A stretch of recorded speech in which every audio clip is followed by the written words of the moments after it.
Hi, and first of all, this is an issue for everyone who runs dungeons, PvP groups and especially raids. Doesn't just concern Retribution Paladin players themselves. As such, this video might be enlightening to all players.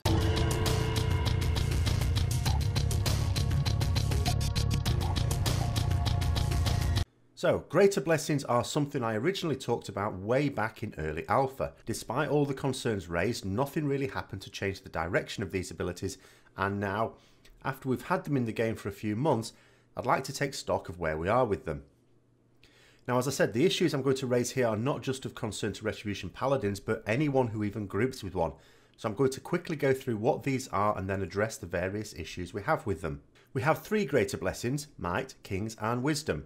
Kings places an automatically refreshing damage absorb on the target, but it's so feeble that you won't even notice it's there. Wisdom ticks for a small amount of health and mana, but again the amount it provides is too small to be of any serious use. Wisdom is actually one blessing that couldn't possibly be made useful as far as I can tell. During a period in beta it actually did return a reasonable amount of health and mana, but the problem then was that it encouraged you to take multiple rets and stack Wisdom on healers who would then be able to cast inefficient but very effective heals much more than Blizzard wants them to. And this is the problem. If the blessing is decent, you will want more of it, so to avoid that you make it so weak that it's actually no use at all. The main problem is that some raid leaders in some of the less progressed guilds are getting their rets to put it on the healers in the belief it's doing some good.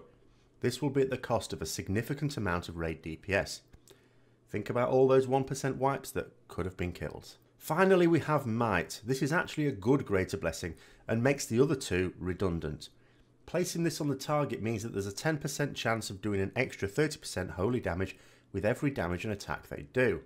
The idea is straightforward. You place this on the 3 DPS who will do the most useful damage on the fight. The problem is that it's not well understood and the implementation is also catastrophically bad. First of all, there are a lot of people who think this is a buff to their damage.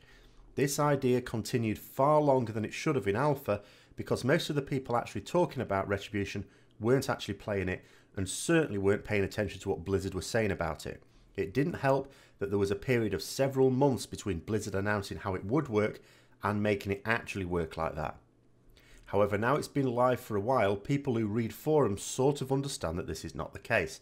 The extra damage caused by Greater Blessing and Might is assigned to the Retribution Paladin. But here is one of the major issues.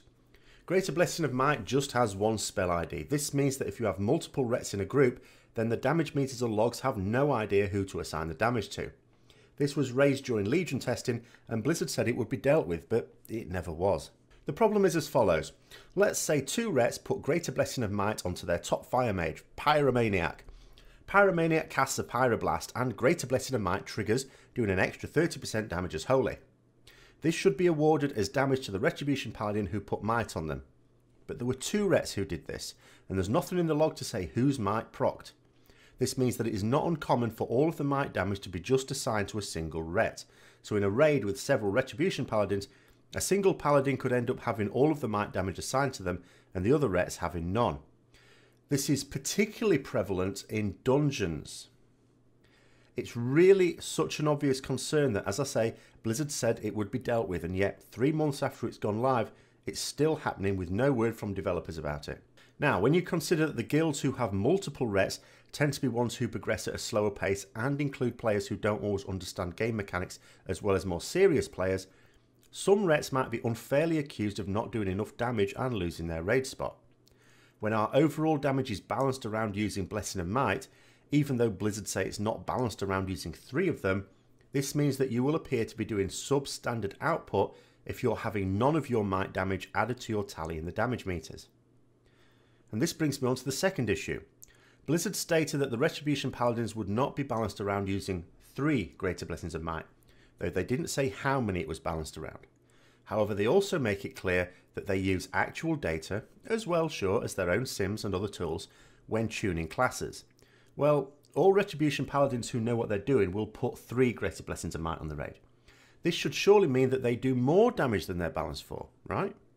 Add on to this the potential for extra damage from our Retribution passive when someone dies, another ability that is not supposed to affect our damage, and we should be looking better on live logs than our sims suggest. However, if you look at the data, and granted not everyone logs, then you see decent but nonetheless middling damage. Now bear in mind the point Blizzard said about logs in that some specs look weaker because they are played by the less able raiders. In other words, the example they gave, top mage players don't play Frost, so Frost looks weaker than it is, and perhaps Fire looks stronger because all the best mages play Fire. So you could argue that because Paladins only have one DPS spec, that this result represents both the best and the worst of the class. But we counter that by not removing weak specs of the other DPS classes from the list. We're still middle damage. Now there's nothing wrong with that, of course, but if we're middle damage whilst benefiting from at least one might that's not factored into our balancing apparently, as well as the odd 20% damage increase now and then when someone dies, what would our damage be like if we didn't use 3 Greater Blessings of Might and nobody ever died on kills? Then there comes the issue of allocating it. Now, especially for serious players, most of us will kill 100 gnomes just to get a 1% damage increase. Well, what do you think it's like playing a class where about 10% of our damage is dependent on other players? What if one of our targets dies before the final minute when there are no battle reses available? The fact that the return we can get can vary from about 5% to 12% means that it makes a big difference getting your decision right. Just take a moment to think about that again. Think about the lengths people go to for an extra 1% damage. People considering which food buff to take, what to gem. Little considerations like this, all for just 1% extra damage. And then think about the fact that on my logs I can see differences of about 7% in my logs when I look at fights comparing when I made the best choice of might targets compared to those times when I chose poorly or the people that were my targets failed to do much damage. So unless you have 3 people who all consistently do top damage on key targets, you will get your choice wrong more often than right in even top guilds. How much more difficult are we making it for less consistent players in lower progress raid groups? Then comes my final point. Although I said people who follow forums now sort of understand Greater Blessings, as Blizzard were recently keen to point out, this only represents a maximum of about 20% of the total player base. So what about the vast majority of more casual players? Well, I've done a lot of dungeons in Alpha, Beta and Live Legion. I've come across quite a lot of rets in those dungeons, and until last week at least, only one ever put Greater Blessings of Might on the party, and that was me. And the one who broke the cycle last week? That was someone in my guild. I have actually only twice come across another ret who even used Greater Blessings on someone other than themselves, and that was to put wisdom on the tank and healer.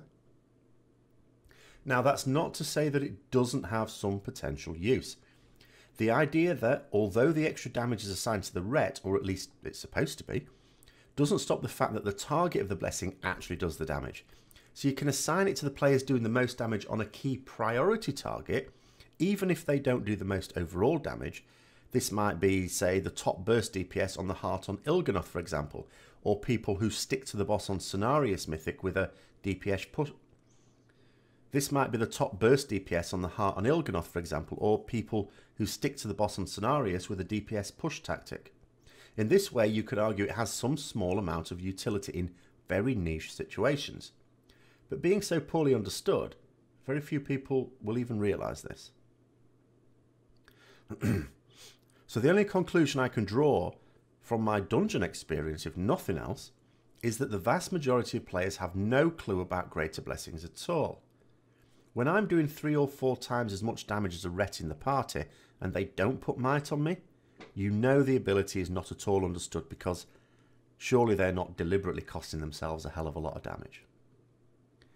Now in summary, we have an ability that is not understood by almost all WoW players, including some raid leaders who will make poor choices on its use. It adds in a huge variable to our damage that we are not responsible for. We get no reliable data for its use if there is more than one Retribution Paladin in the group, and we are getting no discussion on this from Blizzard, and we are getting no discussion on this for Blizzard to even respond to, probably because it is so poorly understood in the first place. So that's my explanation of this train wreck of a mechanic.